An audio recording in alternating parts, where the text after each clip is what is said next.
Kumain nga pala kami dito ni Bisugo, dito sa Paris Overload. Dito sa Pitugo. Order kami ng pork sizzling gravy. Napakasarap ng gravy nila. Diba? Ang sarap-sarap dito. Dito lang pala yun sa South Sembo, boundary ng Pitugo. Di ko alam kung Makati ba to o Taguig pa. Ayan na nga, kumakain kami ni Bisugo dito. Pati sabaw dito sobrang sarap.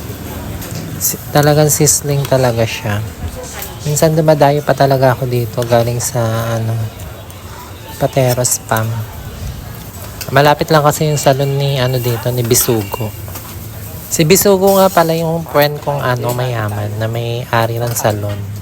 Sa sobrang ganda niya, ay yaman-yaman niya na. Ang sarap ng mga sizzling nga pala dito. Pumunta kayo dito sa South Sembo, Taguig City. Ayan, busog na ang mga akla. Ang dami rin ditong guwapo kumakain. Ayan na.